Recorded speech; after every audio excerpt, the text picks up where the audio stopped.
Whether you're dreaming of a retirement with sand between your toes and a cold one in your hand, hitting the road to chase the winds of adventure, or spending time with your grandchildren, this show is intended to help you get there. Welcome to Coasting in Retirement with your host, Josh Knoll. You've worked too hard throughout your career to spend your retirement worrying. So sit back, kick up your feet, because we've got lots of financial tips and tricks to share to help you get exactly where you want to be. Here's Josh. Good afternoon, everyone. Welcome in. Welcome to Coasting in Retirement. Thank you for joining us today. We're excited to have you. We have another great show coming your way. We got another great guest host. And once again, I think we have a super relative and timely topic. So regular co-host Michelle will be back next week. In her chair, joining us for another go-around is Mr. Jay Stubbs, the director of the Gulf Coast for Providence Partners and Providence Benefits. Jay, how you doing? Josh, I'm doing great. It's just it's kind of blazing hot outside. It's Devil's Porch time of the year down here on the Gulf Coast. And those hot waters, staying current on weather topics are leading to systems and depressions and now named storms. Yes, I saw that. So let's keep our eye on that. And by the time the show rolls around on the radio, we will have known what Beryl, I think, is the name of this storm. I think you're right. Beryl. Yeah. Anyway, good to be with you and glad to be inside the air conditioning. Yeah. Part of the living in paradise is what we trade off, right? Occasional storm. So listeners, Jay and I are here today to discuss financial topics relevant to those of you in or near retirement, living your best life along our part of the Gulf Coast. Here's what we got in store for you today. First segment, deep dive on our topic of the day. Second segment, about 25 minutes past the hour, news of the week. Then roughly 45 minutes past the hour, stick around for our third segment. We call it Josh's Crystal Ball and Big Mouth. And of course, this time we'll have to see if Jay has any predictions of his own that either hit the bullseye or maybe he'd like a redo on. So buckle up. We got a lot to get to. Quick background on me for those of you new to the show. Again, my name is Josh Knoll. I'm a fee-based financial advisor. I hold my FINRA Series 65 securities license, and I'm the owner of Gulf Coast Financial Advisors. We're an independent investment management and financial planning firm. We have offices in Fairhope, Orange Beach, and Mobile. You can find more information on me and Gulf Coast Financial Advisors by visiting our website, gulfcoastfa.com, or feel free to give us a call at 251-327-2124. Now, if you just missed that contact info, do not worry. We repeat it several times throughout the show. I'm going to do a quick little disclaimer, help our listeners understand the role that you and your firm serve with my firm, Gulf Coast Financial Advisors, or we'll just say GCFA for short. Jay serves as a valued strategic consultant to GCFA, which means that through his relationship with his firm, Providence, he helps provide risk management solutions to many of our clients. What is risk management, you ask? Well, Jay has the esteemed credentials of CLU, that's right, correct? CLU, which stands for Chartered Life Underwriter, meaning that Jay has high-level training in life insurance and how that ties into estate planning. That's not all he can do, but he can do a lot of this. Jay is often our go-to for life insurance, disability income, long-term care, and lifetime income solutions. And, in my opinion, obviously I'm a little biased, there's no one better. So it should be noted for clarity that Jay is not employed directly for or with GCFA, and while Providence Partners and Providence Benefits are the sponsor of this radio show, GCFA is not affiliated with either company. So let's get back to the show, Jay. You and I, we've been doing various videos and podcasts for years now. We have, yeah. Right. And we agreed in the beginning, and we've stayed in agreement that anything we do, we steer clear of political debate, at least getting in the weeds of it. Or maybe a better way to put it, our content is intentionally politically agnostic, right? Well, I don't ever want to come across the radio waves and somebody actually says, I don't like what that guy's saying, and turn it off. So we are politically agnostic for the purposes of this show. If we sat down and had a beer, you'd find out real quickly what my desires and aspirations are. There's nothing worse than making somebody offended. But our industry is driven by the legislation that our elected officials discuss and beat each other up in Washington, D.C. So we have to get involved. I mean, we have to know politically what's on the table, on the card table. When they deal us the hand that we're dealt, we have to go and explain that to clients, whether that be tax, planning, you name it. And so, yeah, we have to have some sort of, I guess, skin in the game, if you will, from a political standpoint. Well, with that said, that's a great way to segue. And of course, this is a topical show. And as we sit here, you were talking about how hot it is. It's early July down here on the Gulf Coast. It would be almost impossible to ignore the headlines that are dominating the news discussion. So yes, listeners, I am referring to the recent presidential debate, or debacle in some people's view. Jay and I decided that we wanted to address this issue head on, this upcoming presidential election. We wanted to do it for a couple of reasons. One, no matter what side of the aisle that you sit on, I would imagine many, if not most, of investors walked away from that recent debate at least somewhat concerned about our political leadership and the effect on their finances. Is that fair? Yeah, that is a very fair question. Right. And two, while we wanted to spend some time on the potential effects of this upcoming election, it also gives us an opportunity to discuss the historical effects of presidential elections, particularly for this episode around tax code. Many people are calling this election the most consequential election ever. So we're going to try to dive into that. Is that true? We're going to discuss on what we think is coming down the pipe. And hopefully through this discussion, we provide some type of comfort for you investors out there, or at the very least, maybe some clarity.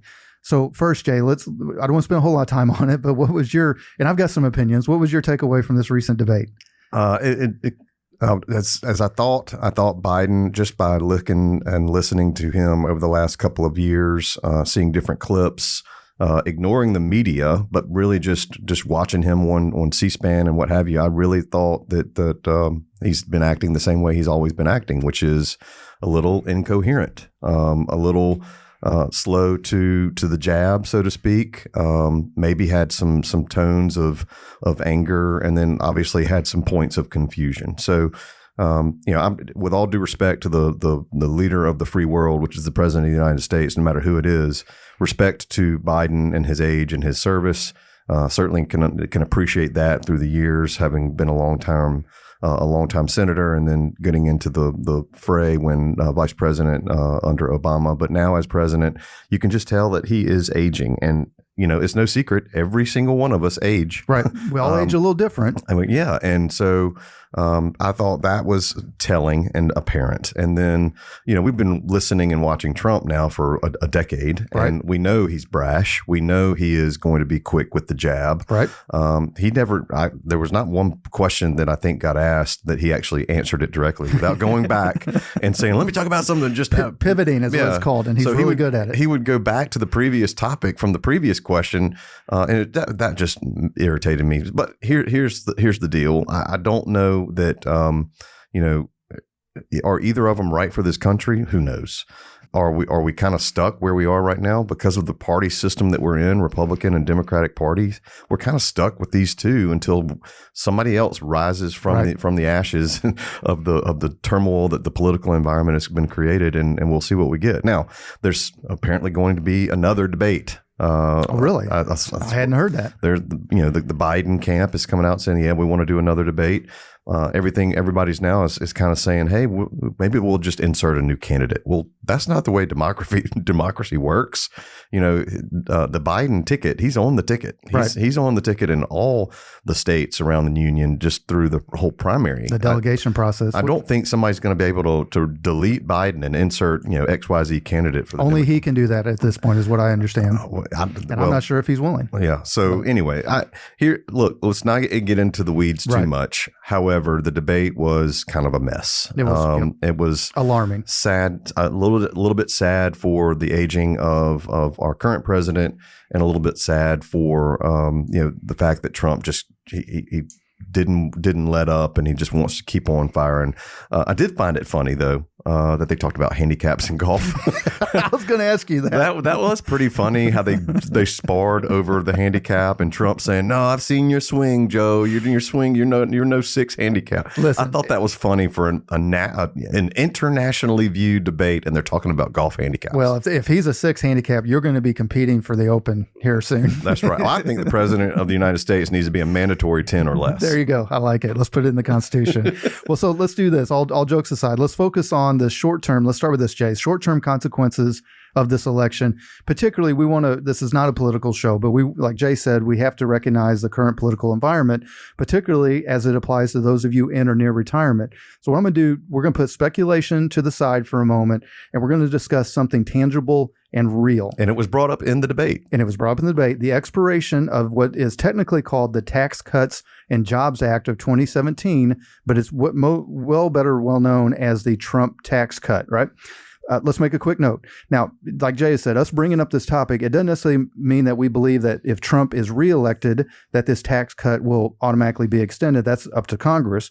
But I think we can all say with some certainty that if Trump is not reelected, or elected to the second term is more accurate, it is highly unlikely that this tax cut will be extended.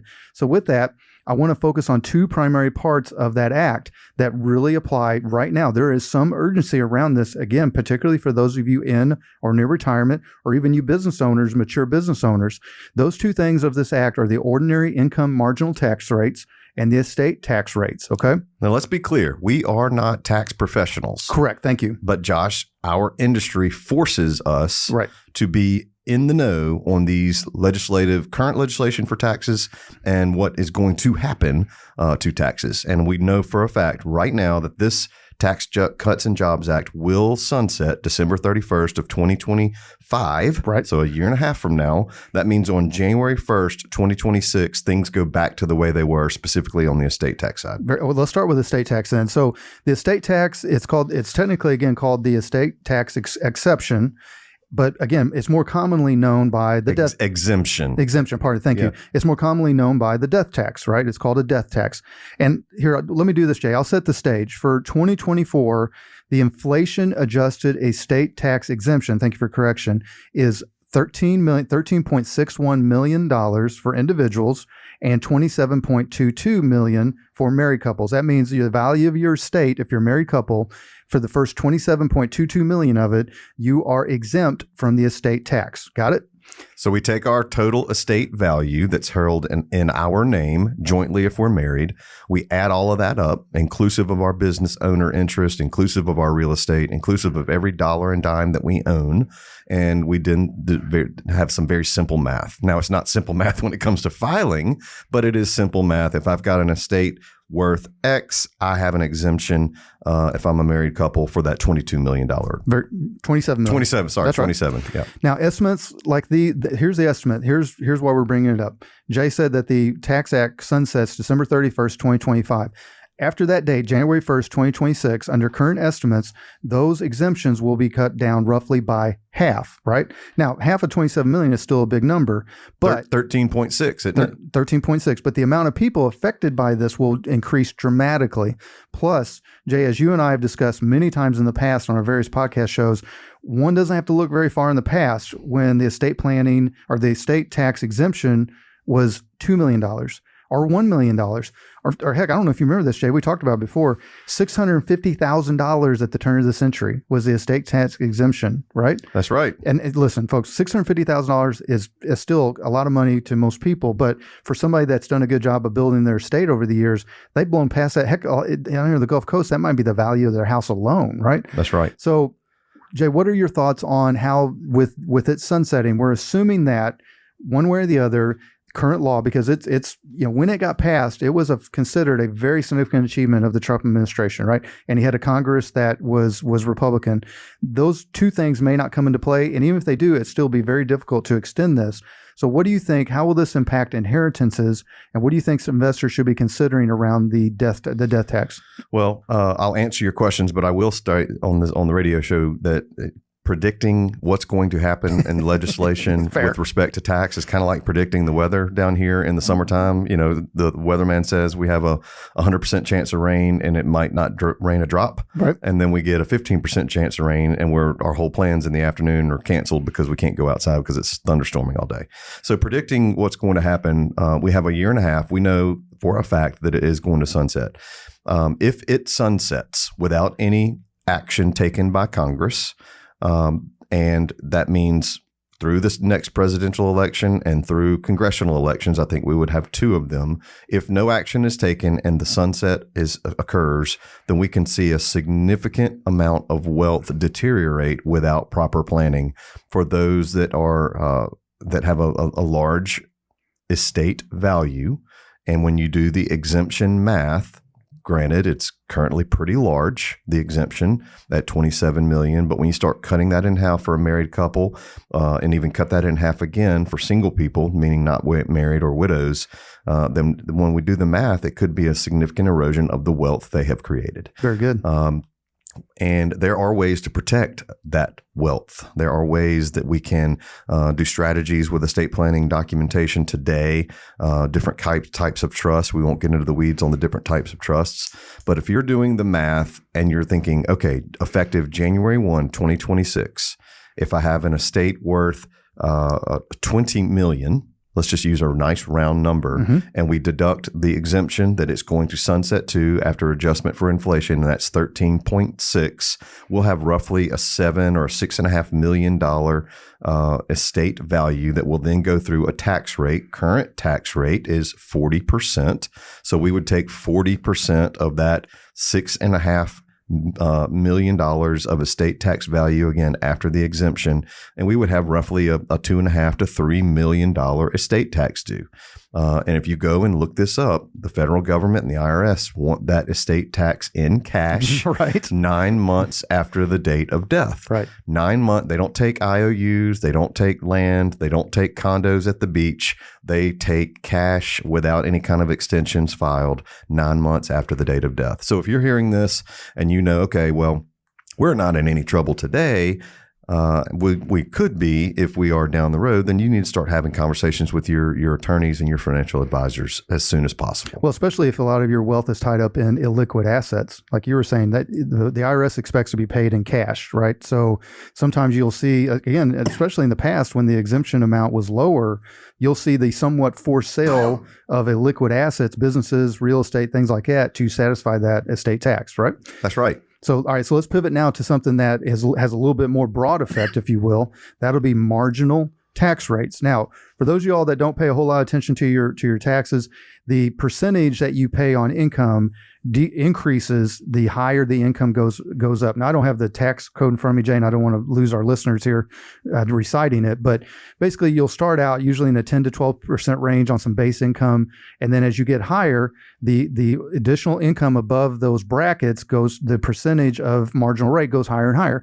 For example, the Trump Tax Act cut the top marginal rate from 39.6 to 37%, right? So 39.6% to 37. Now, again, in itself, that doesn't sound like a huge number, but when you combine that if you apply that to a large income, it becomes a big number. And when you combine it with the fact that most of the remaining marginal tax rates are going to increase to some degree, high income earners, you don't forget wealth. You could be just a high income earner while you're building your wealth. You're still going to notice a significant effect on your tax return.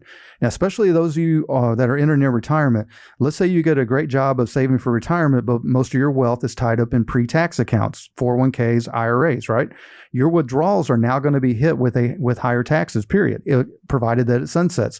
So, Jay, what are your thoughts around the looming higher tax rates and concepts or solutions that maybe investors should be thinking about now? Well, concepts and solutions need to know what your marginal tax rate was in 2023, 2022. Has that been increasing? Has that been decreasing? And you'll know right off, well, if I'm working, if I own my own business and I'm making more money today, generating more revenue, and getting more, owner draws, then I'm going to be looking at potentially a higher tax bill that I'll pay on quarterly estimates or what have you. If I'm a W-2 employee, I simply go back and look at my filings from 2023 and 2022, and I'll know right off the bat, I'm looking at more tax or potentially less tax. What that means is, as financial advisors sitting at the table with you, is we would encourage you to take advantage of tax deferred and tax incentivized planning. Tax deferred would be qualified planning, making sure you're doing your IRA contributions. If you're underneath certain household income, potentially maybe a Roth IRA to generate tax-free income down the road. And again, there are multiple strategies that we can sit down and work with you to take advantage of the code. There's two words in tax world that we always bring up to a client: tax avoidance, which is let's devise a plan that's going to give us the least amount of tax that we owe from an income tax perspective. Let's make charitable contributions. Let's make sure we're doing our qualified planning. Let's find ways to do tax avoidance. Following the letter of the law. Following the letter of the law. Then there's tax evasion. Right. Avoidance gets you a hand clap at the table. Evasion, you're going to jail. That's right. Gets you handcuffs. You're getting fitted for an orange jumpsuit. That's right. So what we don't want to do is we want to have all the data for your client sitting at the table, or your married couple, retiree, soon to be retiree. You be sure to bring your tax filings, your 1040s to the table, so we can help you evaluate and figure out what that might be. Now, Josh, be sure to mention that you have the ability to do tax planning with Will Stye as a GCFA strategic consultant, especially with business owners. Tell us more about that. Yeah, thank you for that segue. So with Gulf Coast Financial Advisors, we obviously have the advisors and the support staff in-house, but having done this for a number of years, and I like to be a team player, and also I can, generally speaking, recognize when someone has the ability and the experience to do something that is very valuable to my clients to a level that I simply cannot do on my own. On that note, Jay, obviously you would be one example, and we're going to talk more about it in our next segment, but you being a risk management consultant provides me just a level of expertise and experience around insurance solutions for our clients that it would take me another 20 years of dedicated to get to where you're at. So we bring you in. 25 years. Thank you very much. Well, I've been doing this a while. So on that note, and teeing up what you just said, we do have another strategic consultant. His name is Will Stye. Now, he is an advisor by training, but he is a CPA, he's an advisor by career, but he's a CPA by training. Now, Will's role in our planning practice, again, he's not directly employed for or by GCFA. He comes in as a consultant. He is not a tax preparer. That is your CPA or your accountant's job. What Will can do with us sitting at the table with your whole GCFA team is we can look under every single rock possible. Is there a way, like Jay said, to look for tax avoidance? Is there a way to use the current tax code within the boundaries of the law and see what we can do to help you avoid not only just looming taxes like we've been talking, Jay, but also taxes now? What are the things that we can do to help keep more of your hard-earned dollars in your pocket? My job in that scenario is to be the financial planning lead and the investment management lead. If we are saving more of these dollars, what does that do to your overall financial plan? What does that do? What can we do with our investment management approach and all those things that we can bring to the table to really, it's one thing, Jay, a lot of times when people think about people in my industry, a financial advisor, sometimes they pigeonhole us as just investment management, which is not, hey, listen, if you can't. It's not just market returns. Right. If you can't manage someone's portfolio professionally and have a describable system, then you shouldn't be doing this. But that's only one piece of the puzzle. A lot of this ties in, but again, particularly with the changes that we have coming ahead of us or potentially coming ahead of us. How does all that investment management piece tie into the financial planning? And to Jay's note, how do we go around with tax planning? All right, Jay, I'll give you the final word as we end this first segment. Well, it's all of these items. You may be listening and say, wow, that's right, like drinking water through a fire hydrant. They just mentioned tax 1,000 different times. Estate tax, politics, legislation. I mean, this is a ticking time bomb for a radio show topic, but it's relevant. It's because we all need to be paying attention to it. Whether you're a business owner or a soon-to-be retiree or a current retiree coasting into your retirement here along the Gulf Coast, you need to be paying attention to some of these things. Your portfolio, and I'd like to point this out, your portfolio may not be estate tax ready, or it hasn't grown to the levels that you feel like you need to do some estate tax planning. But remember, everyone has an estate. If you have 2 pennies to rub together, that's considered an estate once you leave this earth. And regardless of the political landscape changes in the future, clients, those listening, you guys need to keep in mind that estate planning is much more than this whole tax planning. Even during periods when the estate tax is reduced or repealed, you got to work with your accountants, your attorneys, your financial professionals to ensure that the wealth you have created transfer and create that legacy that you want to leave to your children, your grandchildren, or any of your charitable interests. And that doesn't matter which side of the aisle you sit on. It doesn't matter which side of the aisle you sit on. Everybody's got an estate and everybody needs a plan. Very good. Well, listeners, if this is an issue weighing on your mind, if you're kind of like me and that debate kind of stirred up the pot a little bit on some of the things that we were thinking about with our clients, if you'd like to discuss potential solutions or concepts, please feel free to reach out to us. We are very easy to get a hold of. You can start the conversation by calling 251-327-2124, or you can reach us through our website. That's gulfcoastfa.com. That's Gulf like the Gulf of Mexico. Coast is in the show title. FA is in financialadvisor.com. Now, on our site, you can choose to send us a direct message, or you can click on the blue button in the upper right-hand corner. That will put a 15-minute introductory phone call on my calendar. We got one from last week, Jay. It's pretty cool. All right, folks, coming up next. There's always a lot going on in the world. Man, is that statement true? Particularly the world of finance, investments, and money. Every week, we scour the internet for financial articles related to our topic of the day, especially articles that pertain to those of you in or near retirement. So join us after the break to hear Jay and I discuss this week's relevant headlines in our News of the Week segment. Stay tuned. A multidimensional financial services company, Providence Partners serves the needs of independent insurance, financial, and employee benefit professionals. The team at Providence Partners serves other business professionals like property and casualty agencies, registered investment advisors, community banks, and benefit brokers to assist in their clients' risk management planning. Whether an individual or business owner client, this planning includes income replacement protection, planning for extended healthcare costs, family needs, and generational transfers of wealth. At Providence Partners, we give you access to industry specialists. Those specialists focus on business succession, business owner planning, family and household protection, estate planning, planning for that income loss, or planning for long-term care solutions. Providence Partners is an Alabama-based company. We have offices in Birmingham and along the Gulf Coast. Our website is providencepartners.org, and you can reach us any of the working days.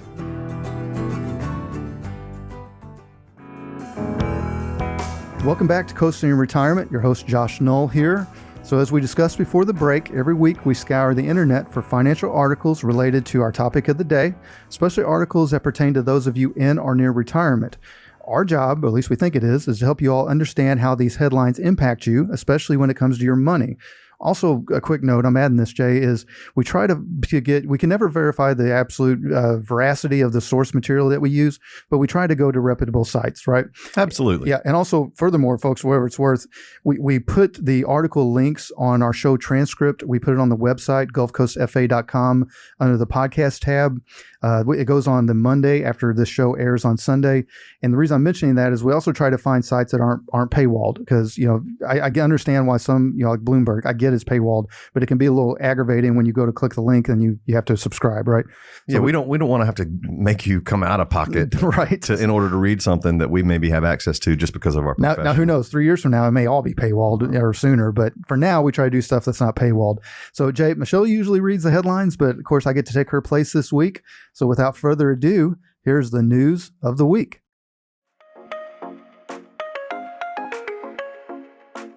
All right, Jay. So our first two articles, I normally pull 4 articles from 4 different sites, but this one, there was 2 sister articles on CNBC Business.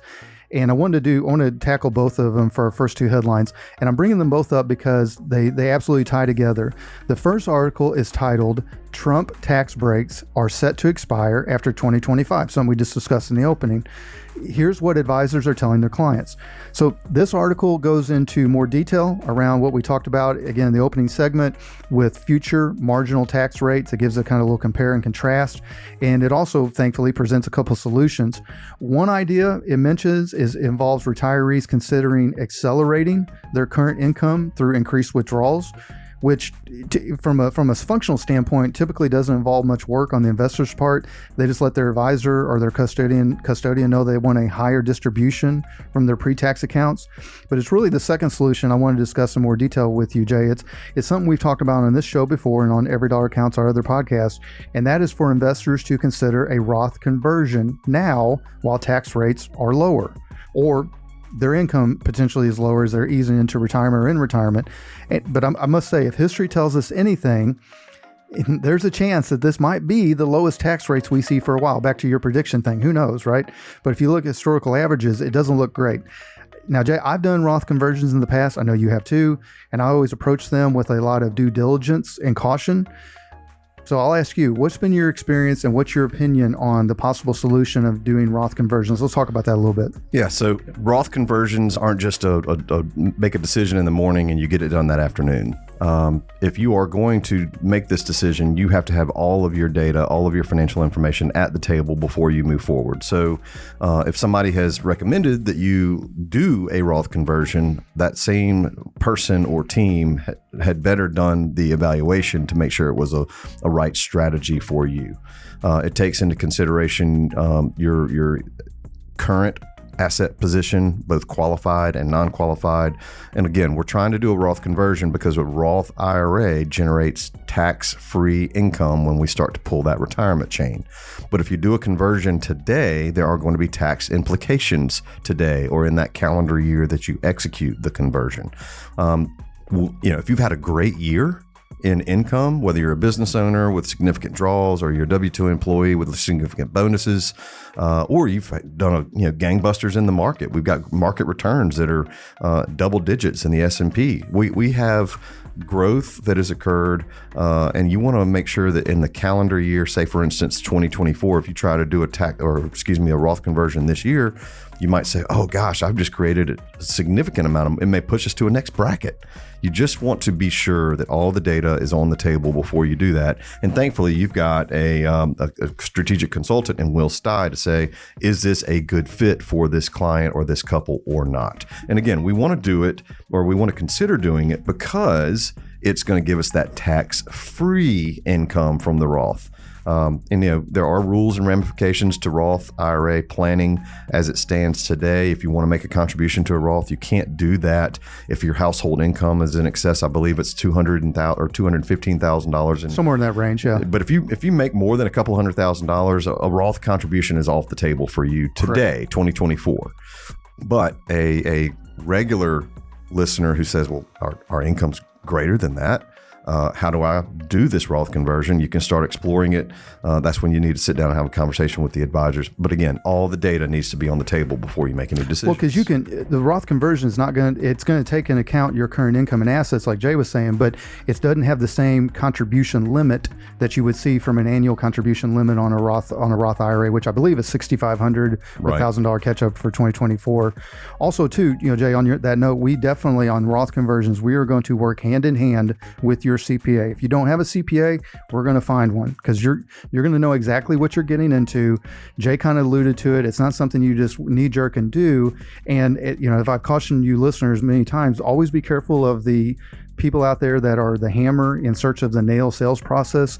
I know there's a lot of sites and specialists that deal exclusively with Roth conversions. There's nothing wrong with that per se, but just know that a lot of times if you're coming to the table to have that conversation with them, that's going to be their first answer, and it may not be the right answer. Josh, does your planning software that you use with your clients allow for you to model a Roth conversion? Yeah, absolutely. So you can grab all the data from the client in one meeting, and you can say, okay, let's go back and model this and see if it's a fit for you. Yep. Yeah, it'll get you to where you know exactly what you're getting into. And do you charge a fee for modeling a Roth conversion? No, that's all part of the comprehensive fee that we are charging. When we are managing assets, part of the service that we're providing with that management of those assets are the financial planning, access to our financial planning tools. Very good. Thank you for that. So yeah, listeners, if you're out there and you're like, well, my financial advisor hasn't brought this up, and I think maybe I'm a candidate for at least discussion or evaluation of this discussion, perhaps give Josh a call and say, hey, my advisor hadn't brought it up. Maybe I need to start working with you. 251-327-2124. There you go.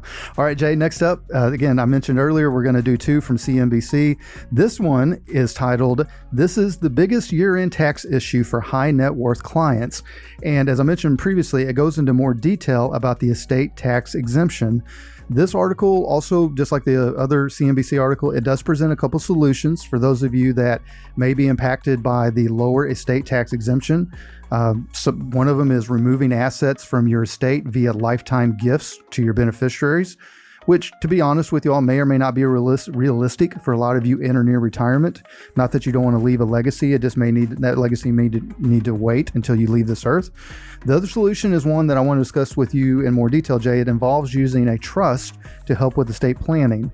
Now, it must be said, you did a disclaimer earlier, I think, on the CPA.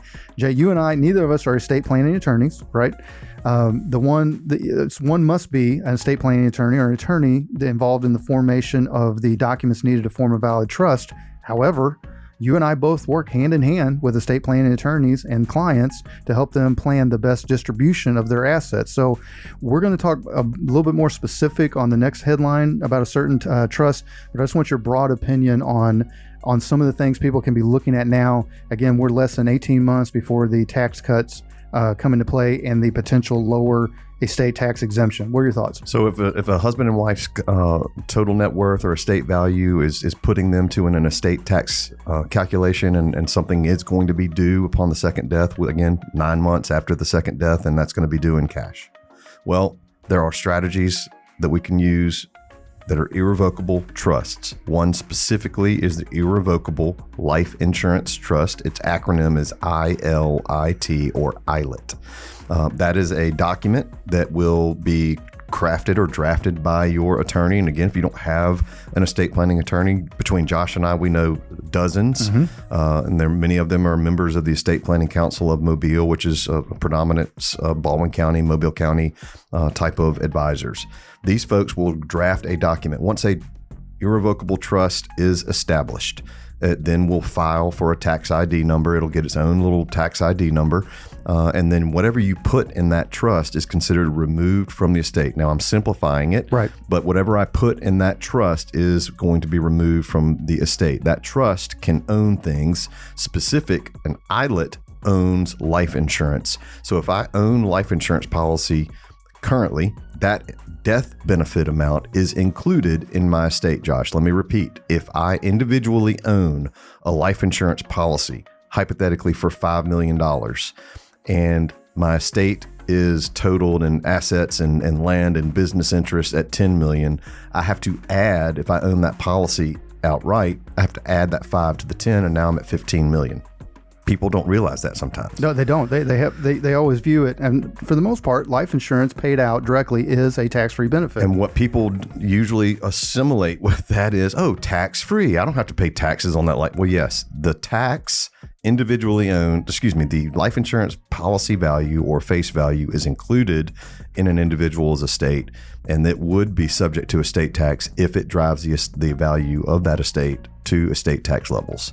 A lot of people don't understand that. However, if the policy is owned by an irrevocable trust, the incidence of ownership has been removed, and that policy, the value of it is owned by the trust, and that has removed it from the estate. So in theory, if somebody says, oh, I've got a $5 million policy, I need to get out of my estate. Well, there's a strategy you can use, and that is transfer ownership to the trust. However, the IRS has a 3-year look-back provision where they say, hey, if you die in the next 3 years, we're going to have to claw that value back into your estate. So if you're not healthy, we don't recommend any ownership changes to a trust, because it's, if you die prematurely before that 3 years is up, then you have a clawback rule, and that's not going to be good for your estate planning. However, if you start a new contract or a new policy, you can put that into a life insurance trust. If you don't have a trust, you can create one. They're not hard to create. And what that gives you a lot of control from the grave, so to speak. You get to dictate where those dollars go, but more importantly, it creates the influx of cash inside the trust that's first objective is to help pay the estate tax burden of the estate upon your death or the second death, which would be your spouse's death. Very good. All right, so Jay, let's keep pulling that thread, because I think we just struck on something that perked up the listener's ear. So our next article comes from Fidelity, and it's titled, Can Life Insurance Help Your Estate Plan? And in this article, it goes into much greater detail on the ILITs, right? So let's define ILITs again. Irrevocable Life Trust, or ILIT, ILIT for short. Now, so Jay, you just described in broad terms how the functionality of an ILIT and the purpose of it. What I'd like to do for this next article is we discuss, one, listeners, go to our website, podcast tab, Coasting Retirement. Look at this article if you're considering an ILIC, because it's pretty well written and it's pretty detailed. There's a lot of great articles out there, but again, we try to go to sources that we trust, at least for the most part. But what I want to do on this, Jay, is can you describe with your role in helping advisors like me with this concept, particularly as we're utilizing life insurance? Is that good? Yeah. So I'm going to use the predominant product that for a married couple to consider is what in the industry we call second to die or survivorship life insurance. So a husband and wife, maybe in their late 50s, early 60s, maybe even their early 70s, they can, if they are insurable, and even some chinks in the armor are allowed. So we won't get into the health underwriting now, but assuming that you pass the insurance test for the respective insurance companies. Again, Josh, you represent all the A-rated carriers that are out there with access through Providence Partners at our firm. Mm-hmm. But second to die or a survivorship life insurance policy would pay upon the second death. If an irrevocable life insurance trust owns that second to die policy, the value of that is the incidents of ownership are removed, and there is no calculation or adding that face value to your personal estate. When that person dies or that second person dies in a survivor policy, then the money is paid income tax free to the trust, and then that trust has the proceeds to then pay your estate tax liability. Again, we've repeated it multiple times, in cash 9 months after the date of the second death. What that has done is it has prevented your heirs, your children, or maybe even your grandchildren from having to have a fire sale on land or business interests or even the portfolio. It has created the opportunity for there to be cash on hand to satisfy that liability. Well, and last thing on that article, Jay, so in that scenario, in our current setup with you as a strategic consultant to GCFA, your role in that, think of me as kind of like the point guard. I'm passing you the ball and you're dealing hand in hand with these clients. A lot of times I'm there with you. Sometimes you're handling on your own, but you're going to walk them through this process. How many years have you been doing this process? 25 years. All right. So you've got this down a little bit. And look, I just dealt with one last week. I had a client in Mississippi.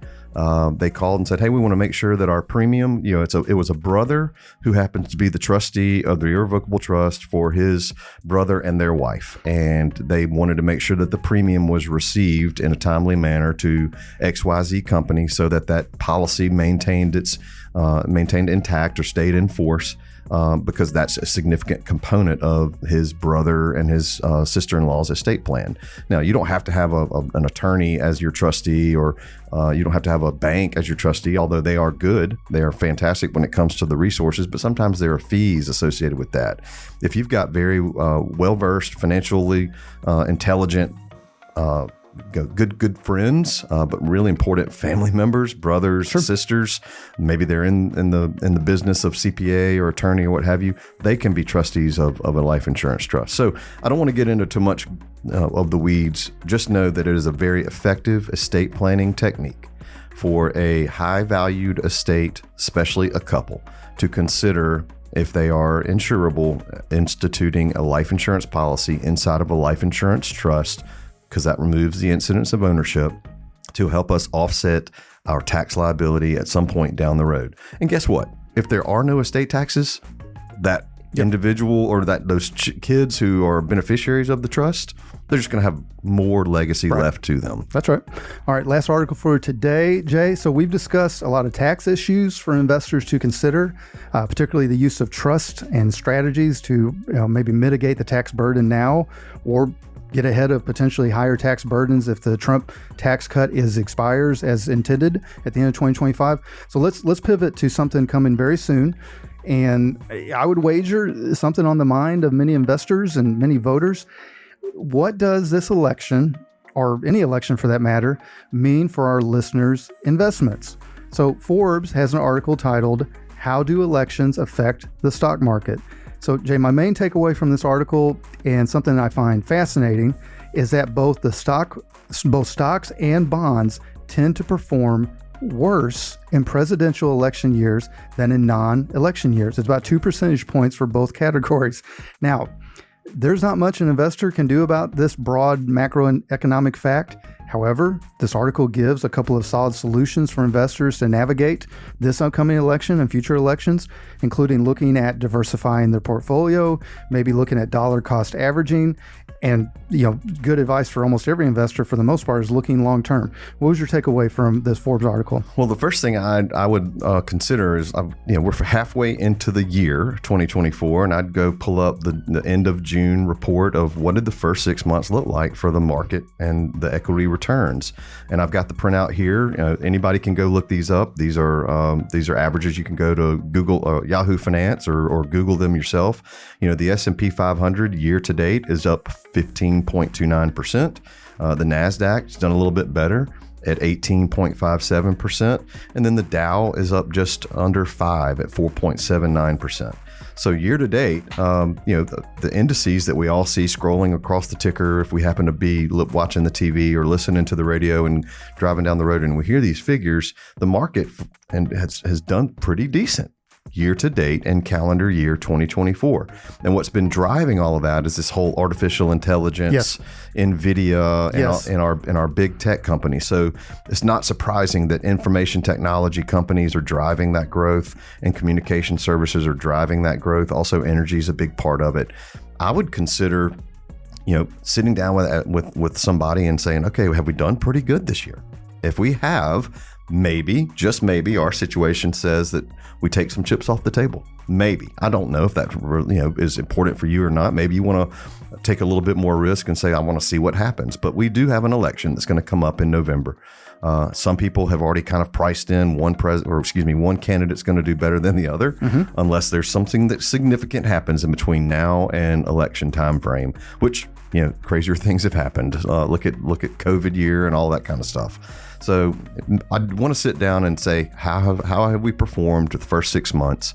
Do we need to make any changes, reallocations, what have you, just to take the risk off the table for that election time frame that's around the corner? Well, Jay, you mentioned, it's funny, I had it written down, you can't see my notes, but you mentioned NVIDIA. So you also mentioned, I think it was the NASDAQ's up 15% for the year? Yeah, the NASDAQ actually is 18.57. Okay. So here's the thing. On this show, we talk a lot about the Magnificent Seven stocks over the last couple of years. Tesla, Microsoft, Alphabet, which is Google, Meta, which is Facebook, NVIDIA, right? And then I'm missing one. But the point being is NVIDIA, now of course it's had some hiccups here the last couple of weeks, but Jay, NVIDIA has added over $2 trillion in market cap this year. Because they make really good chips. For artificial, right? And so the point of that is if folks are like, well, crap, I should have just owned NVIDIA. Well, guess what? If you owned a broad-based index fund, pretty good chance you had a piece of NVIDIA in there. In fact, there is also a pretty good chance that index fund has maybe gotten a little out of weight. Because right now what you have is whatever percentage NVIDIA is making up of its various indexes that's included in, it has got an outsized compared to its historical value. What does that mean in plain English? That means, like Jay was saying, to tie this conversation up, is it may be time, who knows, NVIDIA may double in the next 6 months. NVIDIA may go down 80%. No one knows. But we can't predict. We can't predict. But if you have an opportunity to rebalance and take some of those gains off the table on what was literally, but mathematically, the most successful run by a stock publicly traded company in the history of the stock market, well, that's a conversation that if you haven't had with your advisor, you should be, or you should call us. All right. So, Jay, great job discussing these headlines. I know I learned a lot, and hopefully our listeners did too. Listeners, if you have questions around the topics in our headlines of the week or questions related to your investment strategy, your financial plan, or your retirement plan, then again, why don't you give us a call, 251-327-2124. We can have a conversation. We can set up an appointment. We can meet in person at any of our 3 offices. That's Orange Beach, Fairhope, or Mobile. Or you can always use our contact page on gulfcoastfa.com, or you can put something on the calendar in the upper right-hand corner, click the blue button, or you can do all 3. So, all right, folks, coming up next, Josh's crystal ball and big mouth. What have been some of my predictions? Have I been right? Was I ever wrong? How wrong? What's Jay had to say in the past, or what does he have to say about the future? We'll get to talk about all these things and poke a little fun at my big mouth. Maybe we'll get to pick on Jay a little bit too. Stay tuned.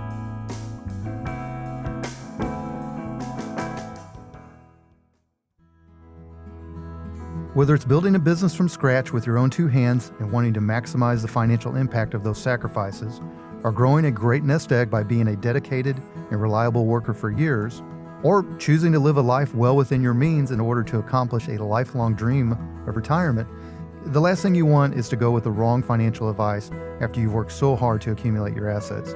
You've also probably spent most of your life putting others' needs ahead of your own, and now it's your turn. We can help.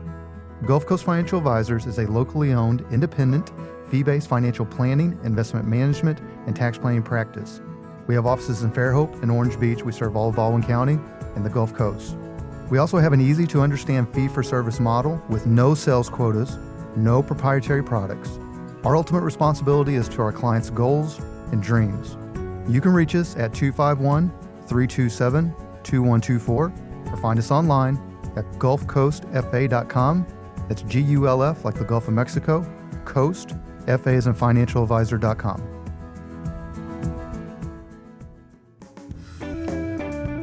Welcome back. Your host, Josh Knoll, here, alongside guest co-host Jay Stubbs. So, Jay, I'm opinionated. So are you. I have strong opinions at times. So do you. And I would say a radio show host that isn't probably wouldn't be very interesting to listen to.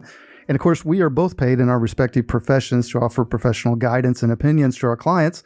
Otherwise, I guess somebody could just replace us with AI, right? No way. So now I often express my opinions and predictions publicly. And while I feel I'm usually proved right because I tend to be kind of skeptical of a lot of things, there are times where I swing and miss. So listeners, you want to hear where Jay and I were right, or maybe an example of where, I missed the mark, then let's get at it with Josh's crystal ball and big mouth. All right, Jay. So this is the part where Michelle usually gets at. She eviscerates me, but I got to take the lead here. So, Jay, here's mine. This one's from a blast from the past for me, and I want to provide some context before I go shooting off my mouth. I have always been what one would consider an independent. I've never registered for either party. I've never voted a straight party ticket. Your mailbox must be pretty clean. And if I'm being totally honest, while I agree with some points of both sides, I've always held that until we have congressional term limits, it's going to be difficult to produce real change in our government. That being said, way back in 2016, at multiple conversations, public with my dad, I thought there was no way Donald Trump would defeat Hillary Clinton, right? I thought the Democratic machine was too entrenched. I thought Trump was too volatile for the swing voters to go his direction. I thought she was going to win in a landslide. So obviously I was horribly wrong there. Fast forward to 2020, and I thought there was no way for an incumbent that was to be defeated. So again, pushing political opinions to the side, or what any of our listeners may think about the last election, the validity of it to it, my takeaway is this. My prediction for 2024 is that I just don't see how Biden is electable after his recent debate performance. But as I just listed, I have a terrible track record of predicting elections. So one thing's for sure, you'll never be asked to help any campaigns. No, if you're thinking about running for mayor of one of our towns in South Alabama or wherever you happen to live, don't hire Josh for that. You just bring him in to help you bring him in for your financial advice and consulting and planning. I would say everything the voters don't want to hear. Yeah. That would be horrible. So let me get this right. You said now what's your prediction? That's what I'm asking. You said no way Trump would get in 2016 and no way an incumbent president, which was Trump, would be defeated, and he was defeated. Here's my prediction: half of the America is going to be pissed. Excuse my language for the radio show. There are going to be 50% of us out there that are tickled to death, and the other half are going to be just completely, sick and in awe of what just transpired come election time. That's a good prediction. And so that is my prediction, that half of the Americans are going to be unhappy, completely dissatisfied with the situation. You know what? They're going to go about their day. They're going to go about their week. Something is going to. The world will keep on turning. The world will keep on turning. Their job will continue. Hopefully down here in South Alabama, I feel like we live in a little bit of a sheltered community. I agree with that. Some of our area is extremely conservative. Some of it is extremely diverse, and that is totally fine. And I frankly love where we live because people get along. Agreed. But here's to say, hopefully we continue to have a little bit of a shelter from the political hotbeds, regardless of what happens. But yeah, my prediction is half of Americans are going to be mad. All right. Well, do you have one? You have a prediction as we end the show? Yeah. So remember, at the beginning of the show and towards the middle, we started talking about estate planning, and now's the important time. And here we are talking about the sunset of estate tax coding for December 31st of 2025, so that effective January 1, 2026, my prediction continues to hold true, and that's that every single one of us listening or considering, we're going to punt the ball. punt the ball, meaning we're going to delay, figure out what the Congress is doing, wait for somebody else to give us some advice. We're going to be thinking about this in the back of our head. If you're listening to this and say, oh, I'm not worried about that, that's a year and a half away. My prediction, which has always been true, is that people will punt until the very last minute. And then unfortunately, they may be stuck in a situation where everybody else is also getting the work done and some delays may occur. So just if you're thinking about it, go ahead and start having the conversations now with advisors like Josh and other financial professionals, your accountant, what have you, saying, hey, is there a state tax issue for us? And if it sunsets, which is what's going to happen, does it create more liability for us? We just need to know that on paper. We can model these things out, but predictions hold true. People punt to make a financial decision until the very last minute. However, in my world, risk management, if you're thinking about it now, if an insurance is in play, you never know what tomorrow looks like health-wise. So if insurance is in play and you're planning, go ahead and take care of that today. Very good. Well, folks, if you want to get ahead of this and you want to experience what hopefully I'm describing in words is the team that we have built at Gulf Coast Financial Advisors, we've got really, really great people at all levels pulling it in your best interest. You know, our job at the end of the day is to make you happy. We have one boss, that is the client. If you're interested in starting that conversation, give us a call, 251-327-2124. Or again, you can go to our website, gulfcoastfa.com. You can send a message there. You can put an appointment, 15-minute call on my calendar. There's a blue button in the upper right-hand corner. Just click it. However you get a hold of us, get a hold of us. Let's have a conversation. As Jay knows, because he's been doing business with me for years, and as any of our clients know and our regular listeners, we're no pressure. We're no BS. We're here to see if we can leave you better than we found you. So, folks, that's a wrap for this week on Coasting Retirement. I want to give a huge thank you to my guest co-host, Mr. Jay Stubbs. You did a great job as always. Thank you so much, Josh. Good to be with you as well. That's right. Thank you to our awesome radio station, FM Talk 106.5 out of Mobile. Thank you to our show producer, Mr. Chazare Gray. Thank you to Johnny Gwynn of Deep Fried Studios for the recording space today. It's good to be back here. Many thanks to the provider of our show music. That's local band, Sloth Racer. And as always, my sincere appreciation for all of you out there who have been listening and join us on this journey. We would love to be part of your journey as well. Till we talk again next Sunday, have a wonderful and productive week. This has been Coasting Retirement with Josh Knoll. Gulf Coast Financial Advisors, LLC, known as GCFA, is a registered investment advisor offering advisory services in the state of Alabama and in such other jurisdictions where it is registered, filed the required notices, or is otherwise excluded or exempted from such registration and/or notice filing requirements.